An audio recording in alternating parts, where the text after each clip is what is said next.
Hey everybody, welcome back. I am joined by Chris Kohnert from Harebrained Schemes. Yeah. Thanks for being here, man. Yeah, no problem. Thanks. We are going to talk about a little game called NECROPOLIS. This is a really interesting looking game. I've heard it described as like a roguelike, Dark Souls kind of type of game. You just described it to me as if Dark Souls and Spelunky had a baby and then that baby tried to murder you. Yes, over and over again. Yeah, totally.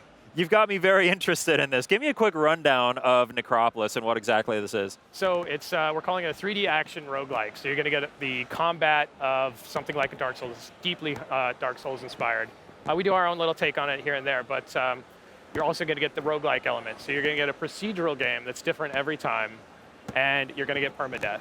So you get one chance. So in a lot of ways, it's almost more hardcore than Dark Souls is. That's a bold claim, sir. Yeah. Be careful. Well, I guess that's just what people are telling us, and you can't lie. The game is meant to kill you. So we actually have gameplay on the screen here of NECROPOLIS. Can you just kind of explain to me, give me a quick overview, what are we seeing happening here? Sure, so this is the intro module it's in. This is literally the only static piece of the world that you're going to play from playthrough to playthrough. He's kind of demonstrating there's pockets of secret doors and whatnot. Like, basically, we wanted to take all of the tropes of a dungeon delve and actually kind of be a little bit self-aware about it, right? So what we want to do is kind of make jokes about it. This guy's actually the Brazen Head. He's kind of the caretaker of the NECROPOLIS, which is kind of a giant palace. Yeah, there's some guy on my shirt.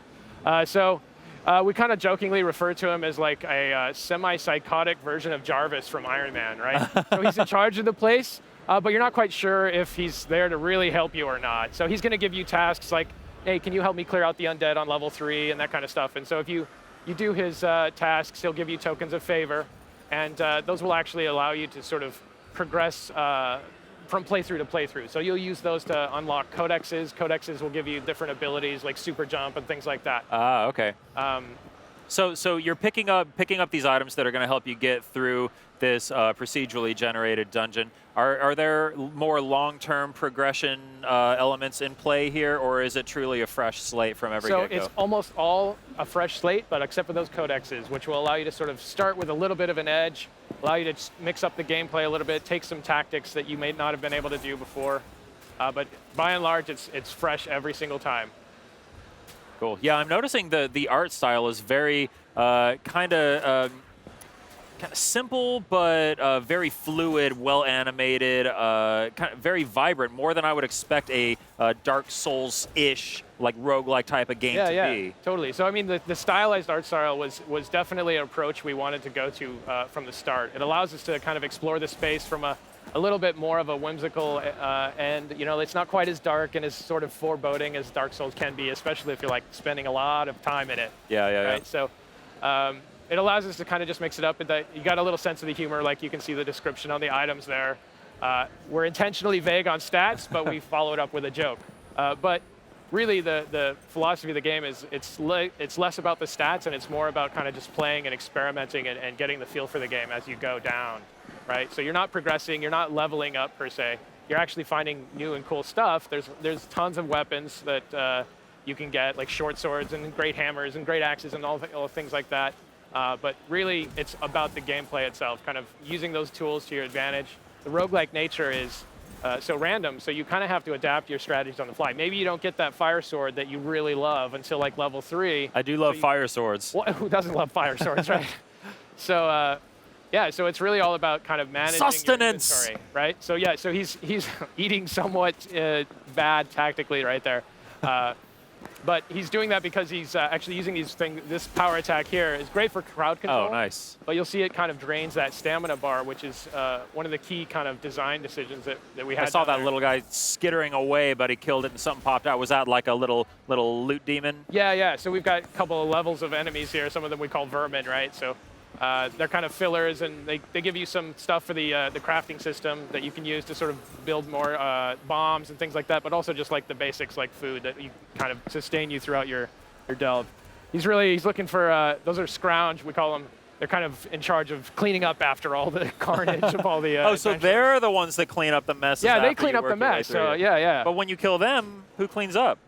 That's a good question. Or there just must be more of them hanging around somewhere. Yeah. So I understand the multiplayer is a pretty important aspect of this game that wasn't always part of the game. Well, I think it was because we're a small studio, we kind of had to make sure that we could, not bite off more than we could chew. So we definitely wanted to pursue that from the start, but we didn't really commit to it until later in the stage. So we had to, make sure we had the talent in place to make sure that we could do that. And the guy we brought on was a crack star. He just knocked it out. So we're really proud of all that work, and it actually it's phenomenal. It's like a whole other experience in many ways. How do you make a multiplayer roguelike game? How do you balance that? Well, I mean, there's a lot of different considerations you got to do. I mean, this is a co-op only, right? So we kind of segment the space of design solutions that we have to work on. Like, we don't have to worry too much about griefing. Like, one of the kind of common threads in design talks was, well, if your friends are going to grief you like that, you should get better friends. But no, so seriously, it is actually kind of a challenge, but we've done our best to kind of make sure that the game scales appropriately. We're not just going to throw tons more dudes at you.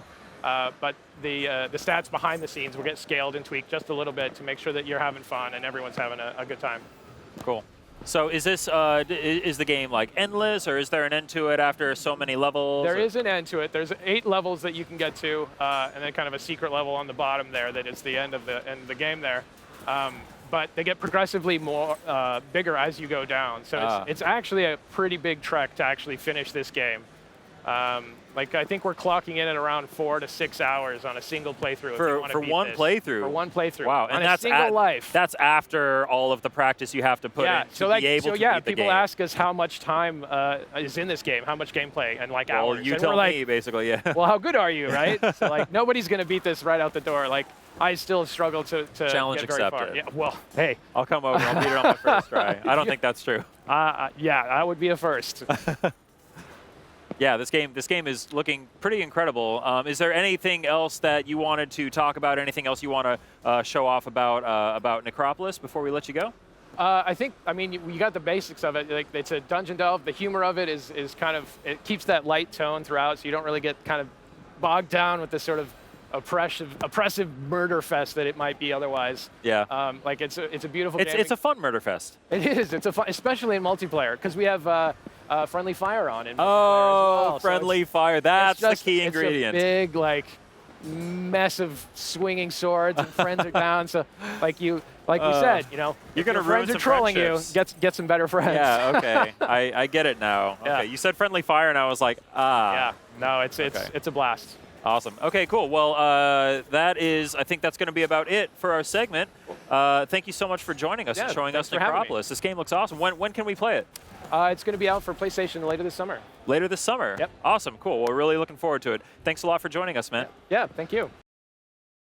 PlayStation